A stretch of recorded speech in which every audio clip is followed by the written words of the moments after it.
I am 68 years old, and for 50 years I have carried a secret so profound that revealing it could either save what remains of an ancient lineage or destroy the last sanctuary of a species that once walked alongside humanity. In the barn behind my property, hidden beneath layers of carefully constructed normalcy, lives a being that the world has dismissed as myth. His name is Solomon, at least that is what I call him, and he is a living bridge to a past we have forgotten, a mirror reflecting truths about ourselves we have never been willing to see. What he finally revealed to me about why his kind has watched us from the shadows for thousands of years and what they truly think of humanity will change everything you believe about evolution, consciousness, and the very definition of civilization. My name is Dr. Marcus Whitfield, and I spent my entire career as an evolutionary anthropologist studying extinct hominid species, never imagining that the greatest discovery in human history was dying quietly in the forests behind my own home. This is not a story about finding Bigfoot. This is a story about what Bigfoot found in us, and why, after millennia of observation, they made the devastating choice to let their own species fade into extinction rather than reveal themselves to ours. It began on October 7th, 1974, 3 months after I purchased 40 acres of isolated woodland in the Olympic Peninsula of Washington State. I was 28 years old then, freshly divorced, running from a failed marriage and an academic career that felt increasingly hollow. The property came with a small cabin, a dilapidated barn, and enough distance from civilization that I could pretend the modern world did not exist. I spent my days cataloging soil samples, and my nights reading by lamplight, content in my self-imposed exile. The forest seemed empty then, just trees and silence, and the occasional distant sound of wildlife moving through undergrowth. But the forest was never empty. I understand that now. They were always there, watching from distances we could not perceive, studying us with an attention we never deserved. The first sign came on a morning wrapped in October mist, so thick it transformed familiar trees into ghostly sentinels. I had walked perhaps half a mile from my cabin, following a deer trail I had been mapping, when I noticed the prints. They were enormous, easily 17 inches long, pressed deep into the soft earth beside a stream. 5 distinct toes, a broad heel, an arch that spoke of bipedal locomotion, but the size, the sheer impossible size, made my academic training collide violently with what my eyes reported. I knelt there in the cold mud, my breath forming clouds in the morning air, and felt the first tremor of a truth that would consume the next 5 decades of my life. I took measurements with shaking hands. I made plaster casts. I photographed everything from multiple angles, following protocols I had learned for documenting archaeological finds. But even as I worked, a deeper part of my consciousness was processing something my training had not prepared me for. These were not bear tracks. These were not deformities or hoaxes or misidentifications. These were the footprints of something that walked upright, something massive and careful and real, something that existed in the same forest where I had been living for 3 months, completely unaware. That night, I did not sleep. I sat at my kitchen table studying the casts, measuring and remeasuring, running through every possible explanation my scientific mind could generate. Gigantism in humans, an elaborate prank, misidentified animal tracks distorted by melting snow. Each explanation crumbled under scrutiny. The gait pattern was wrong for a human, even an unusually large one. The depth suggested a weight of 600 to 700 pounds. The distribution of pressure across the foot indicated a skeletal structure adapted for both power and endurance, something evolution had crafted over millennia, not something a hoaxer could fake in mud. I should have been excited. I should have called colleagues, contacted universities, begun the process of documentation that could establish my career forever. But something stopped me. Perhaps it was the careful placement of those prints, always near water, always in soft earth where they would be visible. Perhaps it was the way they seemed to circle my property at a respectful distance, never approaching too close, never threatening, just observing. Or perhaps it was something deeper, an instinct that whispered this discovery was not mine to exploit, that some truths carry responsibilities heavier than fame. For 3 weeks I found more signs. Broken branches at heights no human could reach, carefully stacked stones near the stream, arrangements too deliberate to be natural. Once, a cluster of bones, deer remains stripped clean but organized in a pattern that suggested intelligence rather than mere feeding. The forest was speaking, and I was finally learning to listen. Then came the night that changed everything. It was November 2nd, 1974, and the first snow of winter was falling in soft, heavy flakes that muffled all sound. I had been working late in the barn, organizing research materials by lantern light when I heard it. Not a sound exactly, more a presence, a subtle shift in the air pressure that made every primitive instinct in my body scream predator. I froze, my hand halfway to the lantern, and waited. The barn door, which I had left slightly ajar, moved. Not from wind. The movement was deliberate, controlled, the careful action of something testing, evaluating. Through the narrow opening, I could see nothing but darkness and falling snow, but I felt eyes on me, felt the weight of observation that went beyond mere curiosity. My heart hammered against my ribs, every muscle tensed for flight, and yet, beneath the fear, there was something else. Wonder. The electric recognition that I was in the presence of something extraordinary. I forced myself to breathe slowly, forced my voice to remain steady. "I know you're there," I said into the darkness. "I've seen your signs. I'm not going to hurt you. I'm just trying to understand." Silence. Snow falling. The creak of old wood settling. Then, from the darkness beyond the door, a sound. Low, resonant, carrying tones that seemed to vibrate in my chest. Not quite a growl, not quite language, something in between. I stood slowly, moving with the deliberate care one uses with wild animals, and walked toward the door. Every instinct screamed at me to run, to grab a weapon, to do anything except approach the unknown danger lurking in the darkness. But a deeper instinct, one that transcended fear, pulled me forward. I reached the door and pushed it fully open. He stood perhaps 20 feet away, partially obscured by falling snow and night shadows, but unmistakably there. Easily 8.5 feet tall, shoulders broader than any human I had ever seen, covered in dark hair that glistened with melting snow. The face was simultaneously familiar and utterly alien. A heavy brow ridge over eyes that reflected my lantern light with an intelligence that made my throat tighten. This was not an animal. This was not some primitive creature operating on instinct alone. This was a person, different from me in form, but recognizable in essence, and the recognition was mutual. We stood there, man and legend, separated by 20 feet and by millennia of evolution that had taken us down different paths from a common ancestor. The snow fell between us. My lantern flickered in the cold wind, and in that moment, something passed between us that I still struggle to articulate. Not communication exactly, but acknowledgement. He had revealed himself, made himself vulnerable, and he was waiting to see what I would do with that gift. "You're real," I whispered, and felt tears freeze on my cheeks. "My God, you're real!" He tilted his head, studying me with those impossible eyes, and made another sound, softer this time, almost questioning. Then he did something that would define the next 50 years of my life. He reached into the darkness beside him and produced something, holding it out at arm's length. A rabbit, freshly killed, still warm, an offering. My hands shook as I understood. This was not just revelation.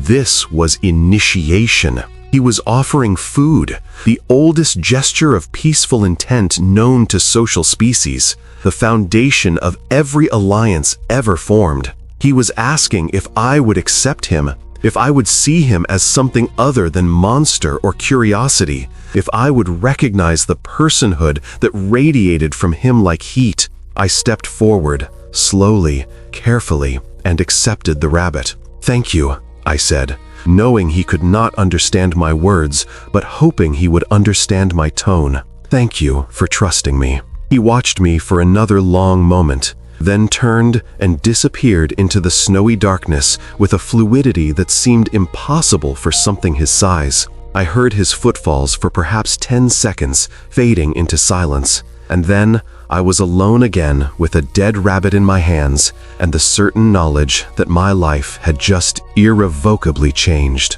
I named him Solomon that night, after the biblical king renowned for wisdom, because even in that first encounter, I recognized an intelligence that went far beyond what mainstream science attributed to any non-human species. Over the following weeks, we developed a careful dance of mutual observation. I would leave food near the barn, apples and vegetables and dried meat, and would find them gone by morning. Sometimes Solomon would leave things in return, interesting stones or carved pieces of wood that showed clear evidence of tool use, or arrangements of natural objects that seemed to carry meaning I could not quite decipher. Our first actual close encounter came 3 weeks later. I had been working on expanding the barn, reinforcing walls against winter wind, when I turned to find him standing at the tree line, perhaps 30 feet away, watching me work. I froze, hammer in hand, and we stared at each other across that gap that felt simultaneously like inches and miles. Then, slowly, he moved closer, 10 feet, 5 feet, close enough that I could smell him, an earthy scent of forest, and something else, something that reminded me oddly of library books, of age and accumulated knowledge. He reached out one massive hand and touched the wall I had been working on, running his fingers along the wood joints I had created, examining my work with what looked like genuine interest. Then he pointed at a joint I had struggled with, one that was not quite flush, and made a soft sound. Before I could react, he gently pushed the board with one finger, just enough to show me the problem, then stepped back and looked at me expectantly. "You're right," I said, my voice barely above a whisper. "That needs to be fixed." He nodded, an actual human nod of acknowledgement, and in that gesture, I felt the foundation of my worldview crack wide open. This was not a primitive creature operating on instinct. This was someone who understood construction, who could identify structural problems, who possessed knowledge and the ability to communicate that knowledge. This was, in every way that mattered, a person. Over that winter, our relationship deepened in ways I still struggle to articulate. Solomon began visiting almost nightly, always after dark, always cautious, but increasingly comfortable in my presence. I learned his patterns of communication, the subtle differences in his vocalizations that conveyed question or agreement or warning. I learned to read his body language, the slight shifts in posture that indicated comfort or unease. And slowly, carefully, he began to teach me about his world. He showed me how his people marked territory, subtle arrangements of stones and broken branches that created a language invisible to human eyes, but clear to those who knew how to read it. He demonstrated hunting techniques that relied on patience and intelligence rather than mere strength, ways of moving through the forest that left almost no trace. He revealed hiding places, caves and hollows where his kind could shelter, camouflaged so perfectly that I had walked past them dozens of times without ever noticing. But more than practical knowledge, Solomon shared something deeper. Through gesture and patience and a form of communication that transcended language, he began to reveal the existence of others. He was not alone. There was a small group, perhaps a family, living in the deeper forests beyond my property. And as months turned into years, as our trust deepened, he eventually led me to them. I will never forget that day in spring of 1976 when Solomon brought me to meet his family. We hiked for hours into wilderness so remote that I doubted any human had set foot there in decades, following game trails that seemed to vanish and reappear like threads in a tapestry only Solomon could see. Finally, in a hidden valley surrounded by cliffs and dense forest, I saw them. There were 5 others. An older male who watched me with eyes that held wariness earned through experiences I could only imagine. A female, smaller than Solomon but still massive by human standards, with reddish-brown fur that caught the afternoon light. And 3 younger ones, ranging from perhaps adolescent to juvenile, who watched my approach with a mixture of curiosity and fear that reminded me achingly of human children encountering a stranger. Solomon vocalized something to them, a series of sounds that carried meaning I could not parse, and slowly, cautiously, they accepted my presence. The older male, whom I came to think of as the elder, approached and studied me with an intensity that felt like being weighed and measured down to my soul. Then, apparently satisfied, he made a gesture, a slight inclination of his head that I recognized as permission. I could stay, I could observe, but I was being trusted with something precious, and that trust came with unspoken responsibilities. Over the following years, I became an honorary member of this small family group. I learned their rhythms, the patterns of their lives that followed seasons and resources in ways that demonstrated thousands of years of accumulated knowledge. I documented everything in journals I kept hidden, understanding even then that this knowledge was not mine to publish, not mine to exploit for academic glory. I watched the young ones grow, developing their own personalities and quirks. The eldest, whom I called Gabriel, showed an aptitude for tool-making that surpassed even Solomon's considerable skill. The middle one, whom I thought of as Sarah, demonstrated a gift for plant knowledge that was encyclopedic, able to identify hundreds of species and their uses. The youngest, barely more than an infant when I first met them, whom I named Hope, showed a curiosity about the human world that sometimes worried the adults but delighted me. Through careful observation and patient interaction, I began to understand the complexity of their society.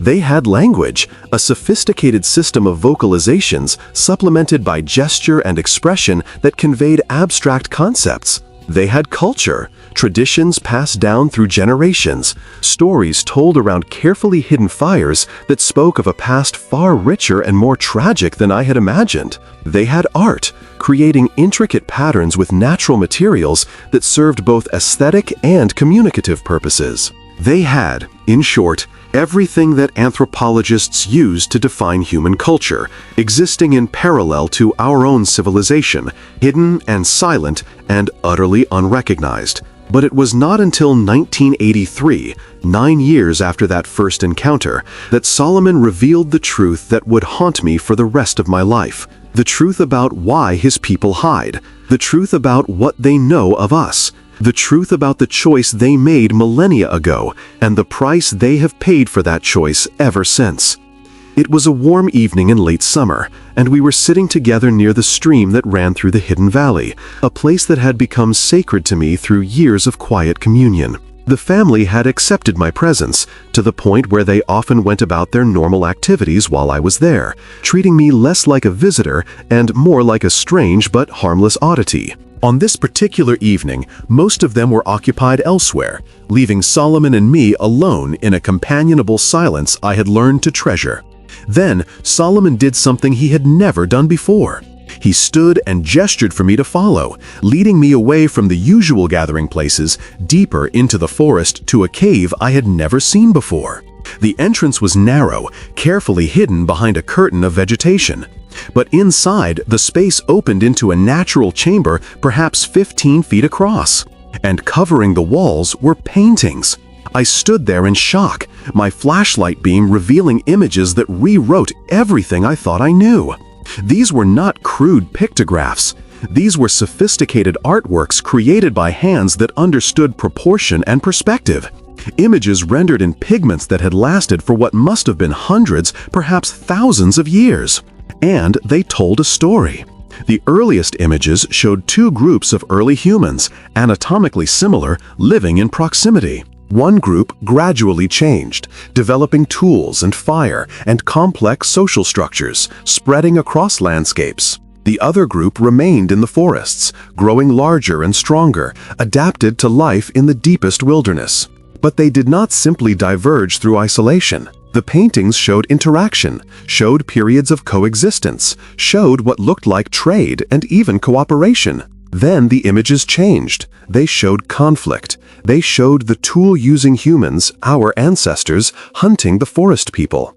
They showed violence and death and families torn apart. They showed the forest people retreating deeper into wilderness, hiding, watching from shadows as the other humans multiplied and spread and claimed the world.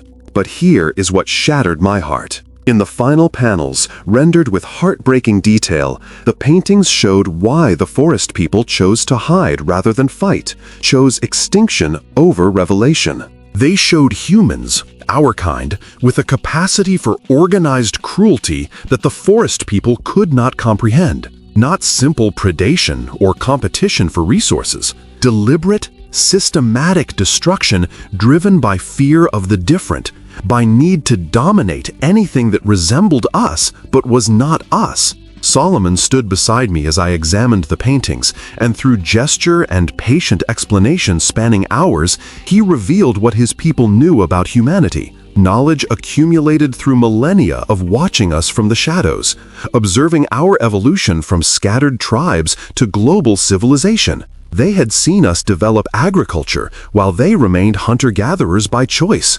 understanding that settled life would make them visible, vulnerable. They had watched us build cities while they deliberately kept their populations small, scattered, invisible. They had observed us create writing and art and technology, capabilities they possessed but chose not to develop because each advancement would make them easier to find. They had witnessed every genocide, every war, every systematic elimination of the different that marked human history. And they understood with terrible clarity what would happen if we discovered them. Not all of you, Solomon conveyed through patient gesture and drawing and a form of communication that had become almost telepathic between us after 9 years of friendship. Some humans, rare ones like you, can see us as people, but enough of your kind, more than enough, see anything different as threat or trophy or proof of supremacy. Your kind cannot tolerate equals you cannot control. Your kind cannot accept intelligence that does not serve your purposes. Your kind destroys what it cannot dominate, and we learned this truth when your species was young and ours was strong, and we made our choice. He showed me more of the cave then, revealed artifacts hidden for generations, stone tablets with symbols that resembled early writing systems from human cultures, proof that his people had once had written language, tools of sophistication that matched anything produced by early human civilizations, evidence of a culture and knowledge base that could have rivaled our own if they had chosen to develop it openly. But they chose differently, chose small populations over expansion, chose oral tradition over writing that could be discovered, chose to hide every sign of their culture and intelligence, to let humans believe them animals or myths, because they had learned through better experience that being recognized as intelligent non-human persons by humanity would mean their extinction. And here is the truth that has tortured me ever since.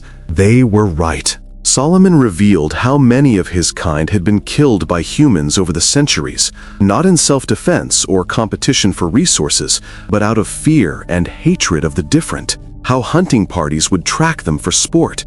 How captured individuals would be tortured for information or killed to prove they existed. How every attempt at peaceful contact had ended in violence and death, until his people made the final, terrible decision to let their species fade away rather than risk revelation. "Why are you showing me this?" I asked him that night, my voice breaking. "Why trust me with this knowledge?" Solomon's answer, conveyed through the communication system we had developed over 9 years, was simple and devastating. Because you are the exception that proves our conclusion was correct. One good human in millions, one person capable of seeing us truly, does not change what your species is. You will watch us disappear, and you will understand why we chose this, and perhaps you will tell our story when we are gone. Let humanity know we existed, that we were people, and that we chose extinction over the mercy of your kind. The next 20 years passed in a strange parallel existence.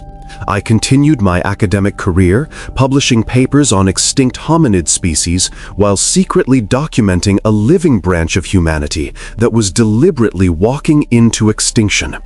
I watched Solomon age, watched the younger ones grow to adulthood, and watched their numbers fail to increase. The population remained stable at best, declining at worst. There were no new births after hope. The family I had come to love was dying in front of me, not from disease or predation, but from deliberate choice. They could have changed their minds.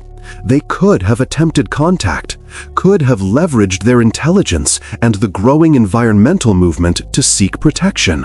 But they had watched us long enough to know better.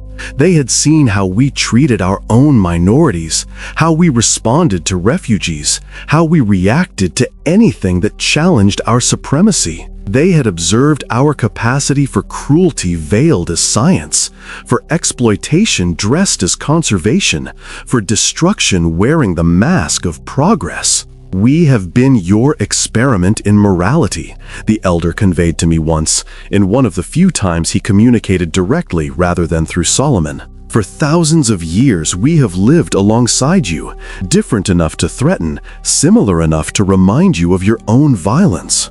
We have watched you exterminate your own variants, your Neanderthal cousins, your Denisovan relations. We have watched you build religions that preach peace while practicing genocide. We have watched you develop ethics that apply only within your own tribe. You are brilliant and creative and capable of astounding kindness, but you are also the most dangerous species that has ever existed, because you can rationalize any cruelty, justify any violence, excuse any extinction as necessary for the greater good. That always means your own greater good." I wanted to argue, wanted to defend humanity, to point to our progress, our growing awareness, our expanding circle of moral consideration. But I had seen enough history, knew enough truth, to recognize that their judgment, however harsh, was not wrong. We had driven countless species to extinction through indifference or malice. We had committed atrocities against our own kind for differences as trivial as skin color or belief. What would we do to an intelligent species that resembled us but was not us? The elder knew, Solomon knew, and deep in my heart, I knew too. But before I continue with what happened in later years, I need to tell you about the scientific discoveries that made their tragedy even more profound, even more damning of our species. In 1998, I finally convinced Solomon to allow me to collect biological samples. Not for publication, I promised him, not for proof or exploitation, but for understanding. I wanted to know at the molecular level exactly what they were, how closely we were related, what their genetics could tell us about our shared evolutionary history. The samples I collected, hair and skin cells carefully preserved, told a story that shattered every assumption mainstream science held about human uniqueness. I had access to laboratory equipment through my university position, and working in secret, often late at night when no one would question my presence, I conducted DNA analysis that would have revolutionized anthropology if I could have published it. Their genome was 98.4% identical to human DNA, not 96% like chimpanzees, not 99% like the extinct Neanderthals, 98.4%, placing them closer to modern humans than any other known species, living or extinct. But the differences in that remaining 1.6% were profound and revealing. They had the same FOXP2 gene that humans possess, the gene associated with language and complex vocalization.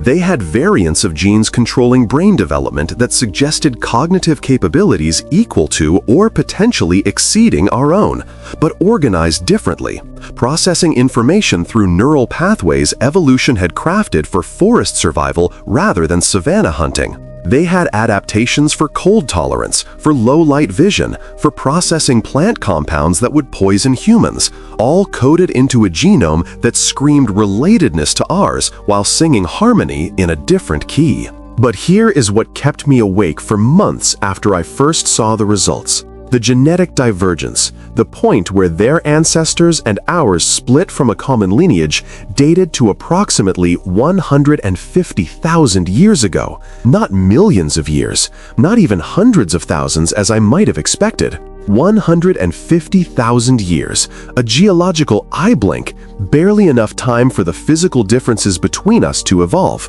certainly not enough time for the cognitive gap mainstream science assumed must exist between humans and any other species. They were not primitive. They were not evolutionary ancestors frozen in time.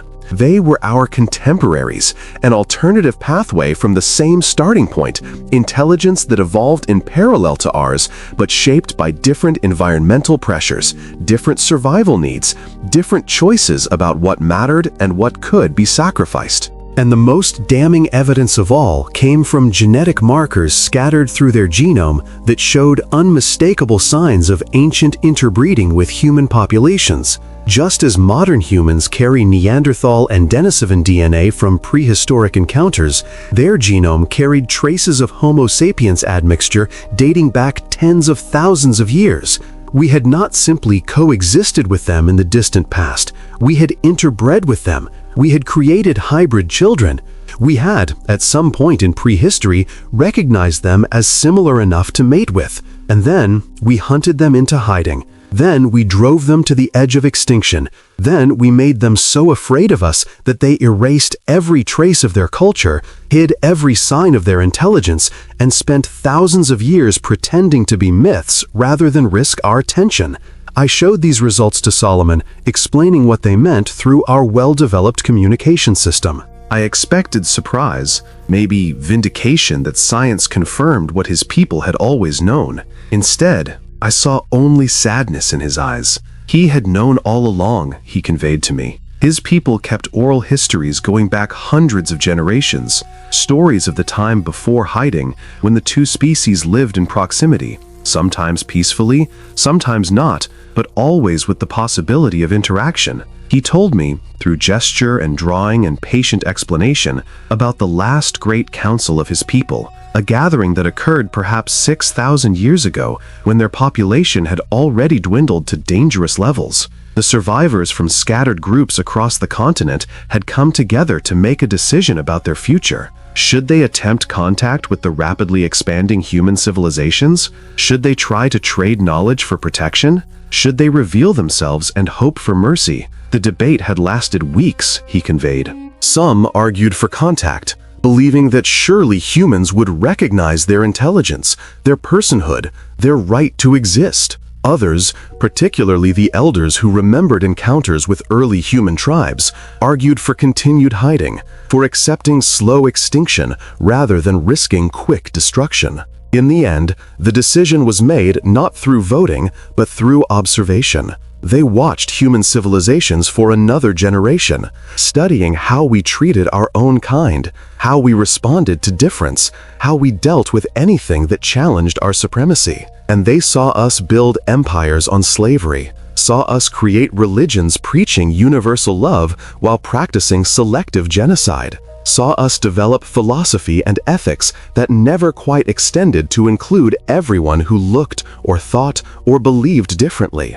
saw us demonstrate again and again that our capacity for recognizing personhood was limited, conditional, often revoked the moment recognizing the other became inconvenient. So they chose invisibility, chose to scatter into the deepest wilderness, chose to limit their populations to numbers that could hide effectively, chose to sacrifice their culture's growth, their technological development, their potential for expansion, everything that makes a species thrive, in exchange for the slim hope of survival through obscurity. We made ourselves smaller so you could not find us, Solomon conveyed. We made ourselves fewer so we would not attract attention. We made ourselves silent so you would not hear us. We made ourselves into myths so you would not believe in us. And it has worked, after a fashion. We have survived in the cracks of your civilization, in the spaces you have not yet filled, for thousands of years beyond what should have been possible for a species in such decline. But survival is not life. Existing is not thriving. Hiding is not freedom. We have paid for every year of continued existence with everything that makes existence worth having. And now, as our numbers fall below the threshold where recovery is possible, we understand that we paid too much for too little. We should have chosen contact and quick death over this slow suffocation. At least then, we would have lived truly before we died. I protested, told him there was still time, that revelation could save them, that modern humans were more enlightened, more capable of recognizing their rights. But even as I spoke, I knew the words were hollow. I had watched enough news, read enough history, seen enough casual cruelty and deliberate exclusion to know that Solomon's assessment was more accurate than my hopeful optimism. "You are kind," he conveyed, his massive hand gentle on my shoulder. "You are proof that your species can produce individuals capable of seeing truly, of recognizing personhood beyond your own kind, of extending empathy across the barrier of difference. But you are rare, Marcus. So rare that in thousands of years of watching, in countless observations of human societies, we have encountered perhaps a handful like you. The exceptions do not change the rule. One good human does not balance a million who would destroy us through fear or greed or simple indifference to suffering that is not their own. By the year 2004, 30 years after that first encounter, only 3 of the family remained." The elder had died peacefully in his sleep, a rare mercy. His last words to me a simple request: remember us truly, not as noble savages or tragic victims, but as people who made choices, right or wrong, based on what we knew and what we feared. Sarah had simply not returned from a foraging expedition one spring morning, and we found her body 3 days later at the bottom of a cliff. Whether accident or choice, we never knew, though I suspected the latter from the peaceful expression frozen on her face. The adolescents had grown to adulthood and then disappeared into the deeper wilderness one by one, perhaps seeking others of their kind in remote valleys my maps did not show, perhaps accepting solitary extinction with the dignity their culture prized above survival. Only Solomon, Gabriel, and Hope remained in the valley, and I could see in Solomon's eyes the weight of being among the last, the terrible burden of knowing your species is ending and being powerless to stop it. He was 73 years old by my best estimate, ancient for his kind, and his body showed the accumulated damage of a hard life lived in hiding. His fur had gone silver white around the face and shoulders. He moved with the careful deliberation of someone whose joints ached with every step.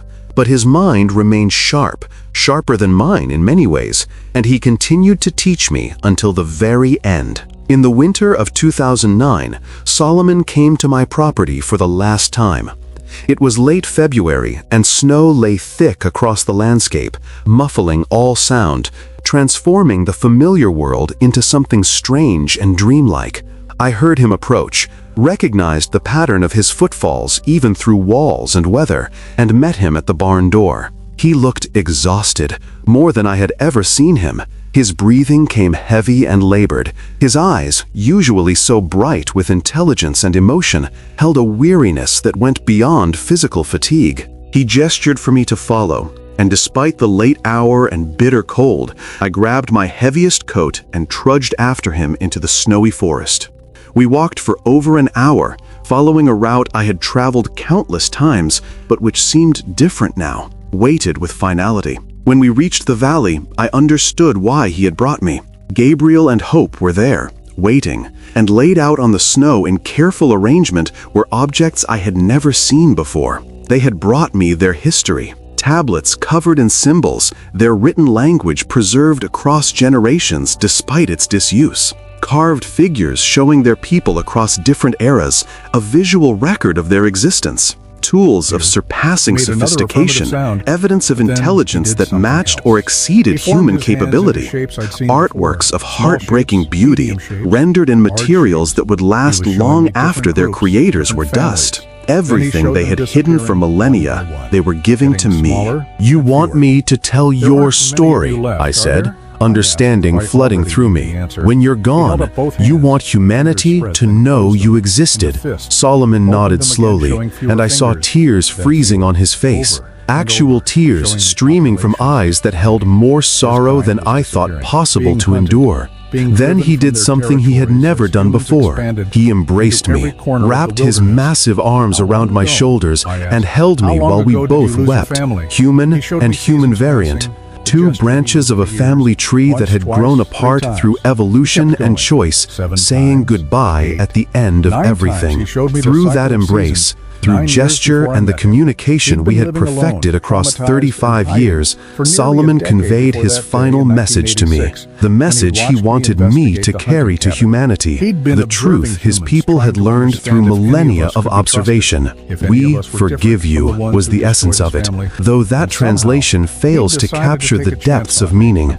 We understand what you are. Understand that your capacity for cruelty comes paired with capacity for greatness. That your violence stems from fear, that your need to dominate arises from deep insecurity about your own worth. We understand that you are young as species go, barely past infancy in evolutionary terms, and that perhaps someday you will grow into the wisdom you are capable of achieving. But we cannot wait for that day. We cannot risk that your growth will come in time to save us. So we choose this. We choose to vanish, to let you believe you are alone in your intelligence, to leave you as the unchallenged dominance of a world you are still learning to manage. Perhaps our extinction will teach you something. Perhaps it will not. But it is our choice, our final act of agency in a world that would strip that agency from us if we allowed ourselves to be discovered. Tell them we existed. Tell them we were people. Tell them we chose this. And tell them that sometimes the deepest wisdom lies in knowing when to step back into shadow and let the young species rage and learn and hopefully, eventually, grow.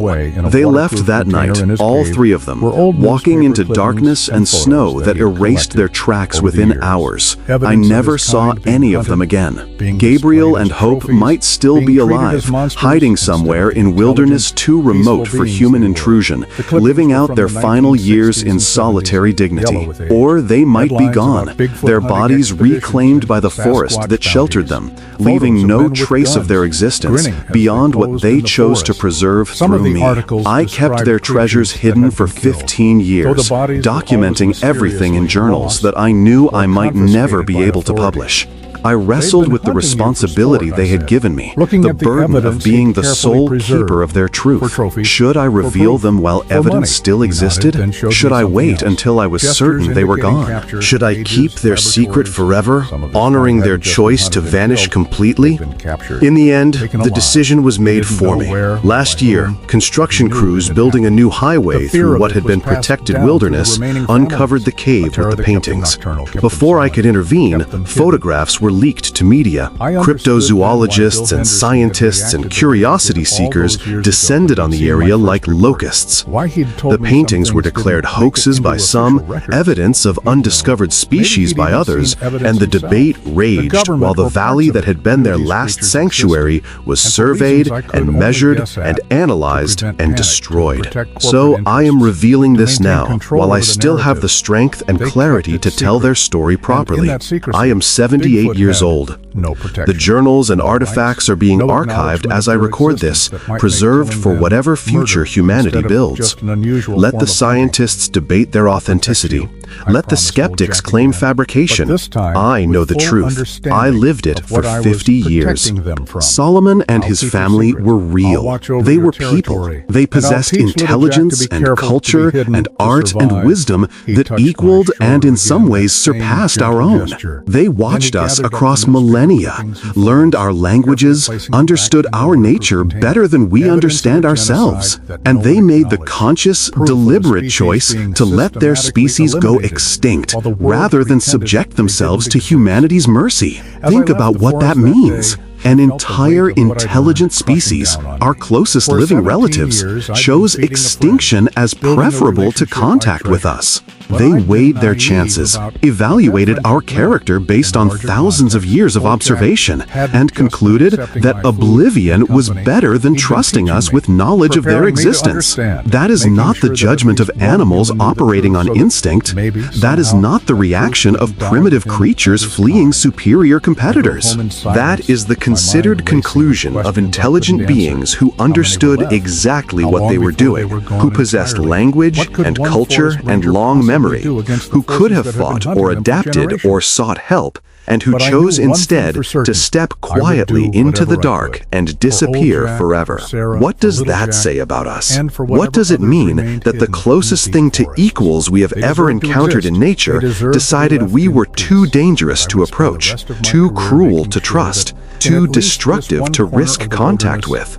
We are the species that intelligent beings choose to hide from, the species that wisdom flees, the species that drives not through conquest, but through the simple fact of our existence making survival impossible for anything that cannot or will not submit to our dominance. Solomon showed me one final image in those cave paintings that I have never spoken of until now. It was painted separately from the others, in a small alcove that required crawling through a narrow passage to reach. The image showed a human figure and a forest person standing side by side, both looking up at stars. Beneath them, in symbols I had learned to partially read, was a message that translates roughly to "what we could have been." That image haunts me more than all the others, more than the scenes of violence and flight and gradual extinction. It haunts me because it represents the loss not just of a species, but of possibility. Somewhere in our shared past, humans and Solomon's people diverged from a common ancestor. For a brief time, we coexisted. We could have learned from each other, developed together, created a world rich with the perspectives of two intelligent species. Imagine what we could have achieved together, what insights they could have offered, what balance their presence might have provided to our relentless expansion. But that possibility died thousands of years ago, killed by our ancestors' fear and violence, and Solomon's people spent the rest of their existence hiding from us, sacrificing everything, their numbers, their culture's growth, their potential, just to avoid our notice. They became evolutionary dead ends by choice, deliberately limiting their population and range, accepting extinction as the price of invisibility, because they learned through brutal experience that being discovered by humanity meant being destroyed, and we never even knew we were doing it. We drove an intelligent species to extinction through simple indifference, through casual expansion, through being ourselves. No malice required, no deliberate genocide, just the normal operation of human civilization steadily erasing every alternative until only we remained. I think about Hope sometimes, the youngest one, who would be in her prime now if she still lives, somewhere in wilderness so remote that even satellites cannot quite penetrate its secrets.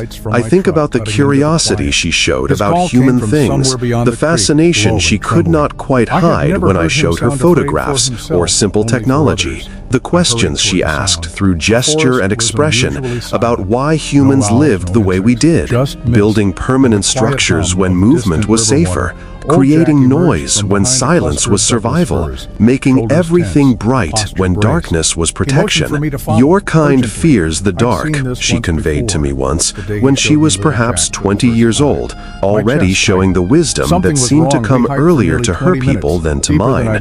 You light up the night, push back shadows, surround yourselves with constant illumination, as though darkness itself is the enemy. But darkness is safety. Darkness is where we have hidden for thousands of years, where your eyes fail and ours see clearly, where the advantage shifts from the many to the few, from the loud to the silent, from those who dominate through numbers to those who survive through wisdom. You fear darkness because you cannot control it, cannot fill it with yourselves, cannot make it submit to your will. We love darkness because it is the last place you have not claimed. the final sanctuary where intelligence that does not serve you can still exist. When you finally conquer darkness, when your lights reach into every shadow and your sensors penetrate every hiding place, we will be gone. Not because you destroyed us deliberately, but because you could not leave any space unclaimed, any mystery unsolved, any darkness unexplored. Your need to illuminate everything, to know everything, to control everything is not malice. It is your nature, but it is also what makes coexistence with you impossible for anything that needs privacy to survive. Those words haunt me more than all the others, more than the elders' bitter judgments or Solomon's sorrowful farewells, because hope was right. I watch modern technology advancing, watch drones and satellites and thermal imaging and artificial intelligence getting better at finding what is hidden, watch the vast wild spaces shrinking as humanity expands into every corner of the planet, and I understand that even if some of Solomon's people still survive, even if small scattered groups endure in the deepest wilderness, their time is running out, not because we are hunting them deliberately, but because we are filling the world with ourselves and our tools and our need to map and measure and know everything, leaving no space for intelligence that requires mystery to survive. You are broken in ways you do not understand, the elder told me once, in one of our few direct conversations, his aged hands moving with the careful precision that marked his people's communication style. You create gods of love and wage wars in their names. You speak of brotherhood while practicing hierarchy. You develop medicines to save lives while building weapons to end them more efficiently. You are capable of recognizing personhood in anything, in plants and rivers and even machines, but you struggle to recognize it consistently in your own kind when they differ from you in trivial ways, like skin color or belief or desire. You are intelligent enough to understand your contradictions, but not wise enough to resolve them. Aware enough to see your failures, but not strong enough to change your patterns. You know you are destroying your own world, poisoning your own nest, consuming resources faster than they can renew, and yet you continue. Because stopping would require sacrifice you are not willing to make, changes you are not ready to accept, admissions of error you cannot bring yourselves to voice. He paused then, his dark eyes holding mine with an intensity that made me feel transparent, seen completely, judged thoroughly. And until you do, he continued, until you can look at difference without fear, at intelligence without need to control it, at equals without needing to establish dominance, at limits without needing to exceed them, at mysteries without needing to solve them, you will remain the most dangerous species that has ever existed. Not because you are evil, Marcus. Evil is simple, can be fought, can be overcome. You are dangerous because you are complicated, because your kindness and cruelty flow from the same source, because your brilliance and blindness support each other, because your love and hate are often indistinguishable in their effects. You are dangerous because you mean well while doing harm, because you destroy while believing you are saving, because you cannot see the pattern of your own behavior even as you document and analyze everyone else's. I spent 50 years trying to prove him wrong, trying to find evidence that humanity had grown, evolved beyond our violent tribalism, developed the wisdom to coexist with intelligent others. I wanted to believe we could have protected Solomon's people if they had revealed themselves, that we had progressed beyond the impulses that drove our ancestors to eliminate anyone and anything that competed with us. I pointed to civil rights movements, to expanding circles of moral consideration, to growing awareness of our environmental impact, to the slow, painful progress we were making toward recognizing that different did not mean inferior, But Solomon's people had been watching longer than I had been alive, had been observing across timescales that made my lifetime seem like a single breath, and they saw patterns I was too close to perceive. Yes, you expand your circle of empathy, Solomon acknowledged when I made these arguments, but you expand it selectively, carefully, only after those you newly include have proved themselves non-threatening, only after you have established that recognizing their personhood will not diminish your supremacy, only after you are certain they cannot challenge your dominance.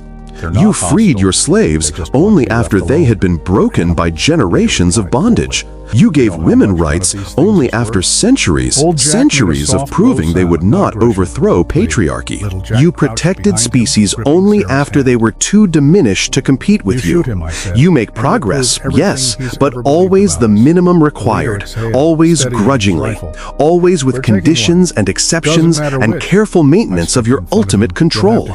We cannot wait for you to include us in your expanding circle, because by the time you are ready to recognize our personhood, we will be too few to survive, too broken to thrive, too dependent on your mercy to ever be truly free. But I watched our history continue, watched us fail again and again to extend empathy beyond our immediate tribes, watched us create elaborate justifications for excluding, dominating, or destroying the different, watched us treat our own kind with casual cruelty whenever we could classify them as other, and I had to concede that the elder was right. We are not ready. We may never be ready. And Solomon's people understood that long before I did. Their extinction is not a tragedy of nature. It is not the normal turnover of species that marks evolutionary history. It is a moral indictment. It is the verdict of intelligence on intelligence, the judgment of beings who studied us carefully and concluded that we were too dangerous to trust. They did not fail to adapt. They did not lose to superior competitors. They chose to disappear rather than live in a world dominated by us. And that choice says more about our species than any atrocity or achievement in our history. I am old now and tired and carrying knowledge that weighs heavier than any physical burden. Soon I will be gone, and with me will pass the last direct human witness to their existence. The artifacts will remain, the journals and photographs and physical evidence that yes, they were real, yes, they were here, yes, they were people worthy of recognition and respect and moral consideration we never offered. But I do not think the evidence will change minds. I think skeptics will dismiss it, believers will embrace it, and the vast majority will simply not care, because we have become experts at ignoring truths that inconvenience us. We are masters at rationalizing our dominance, at explaining away our impacts, at continuing forward without looking too closely at what we leave behind. And perhaps that is for the best. Perhaps Solomon was right to keep his people hidden. Perhaps the elder was wise to predict that revelation would destroy them more certainly than silence.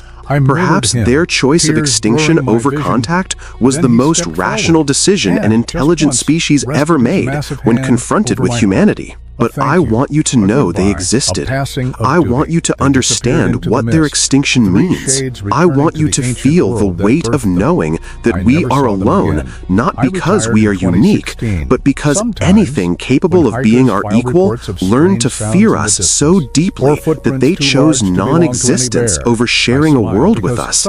Solomon was my friend. For 50 years, he trusted me with his truth, his family, his people's history. He gave me treasures his kind had protected for millennia. He revealed his species' deepest knowledge, their considered judgment on humanity accumulated across thousands of years of observation, and his final message, the truth he wanted humanity to know, was this: we see you. We understand you better than you understand yourselves. We recognize your potential for greatness and your capacity for horror. We know you are capable of love that transcends all boundaries and hatred that burns away all reason. We watch you struggle between the angels and demons of your nature, building civilizations and destroying them, reaching for stars while poisoning your own cradle. We see all of this, understand all of this, and we have made our choice. We would rather cease to exist than live under your dominance, rather fade to myth than be your subjects or specimens, rather vanish completely than trust our fate to your mercy. Not because you are incapable of mercy, but because you dispense it so selectively, so conditionally, so dependent on whether we meet your ever-shifting standards of acceptable otherness. Goodbye, cousins. Goodbye, species that might have been our companions. Goodbye, intelligent beings who will inherit a world emptier than it needs to be because you cannot trust yourselves, cannot overcome your fears, cannot make space for intelligence that does not serve you. We leave you to your loneliness, your unchallenged dominance, your world of one. Perhaps someday you will grow into the wisdom you are capable of, will develop the maturity to coexist with equals, will evolve beyond the need to be supreme. We will not be here to see it. But perhaps others will come, others you cannot hide from or destroy, and perhaps they will teach you what we could not. Learn to see difference without fear. Learn to recognize personhood without needing to control it. Learn that true greatness lies not in domination, but in coexistence. Learn this, or remain forever alone in a universe that learned to fear you. That was Solomon's message. That was what 50 years of friendship taught me. That was the truth an entire intelligent species wanted humanity to hear before they vanished into extinction rather than risk our notice. I am 78 years old, and I have carried this secret for half a century. Soon I will die, and this knowledge will pass to whoever cares to receive it. The evidence is archived, documented, available for anyone who seeks it. Believe it or dismiss it as you choose, but understand what your choice means. If you believe, you must accept that we drove an intelligent species to extinction through the simple fact of our existence.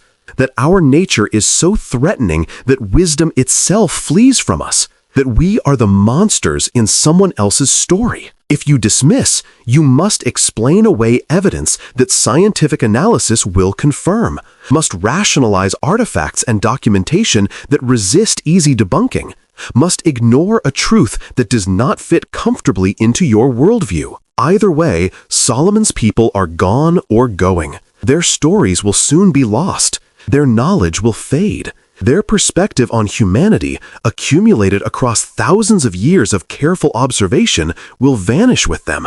We will be left alone with our certainty that we are unique, that intelligence arose only once on this planet, that we are special and singular and destined for greatness. But sometimes, on quiet nights when I sit on my porch and look out at the forest that has been my companion for 50 years, I feel their absence like a physical wound. I remember Solomon's embrace, that final goodbye weighted with sorrow and forgiveness and pity. I remember the elder's weary eyes, burdened with knowledge he could not share because we would not hear it. I remember Hope's curious expression, the young one who wanted to believe in us, but was taught by hard experience to fear us instead.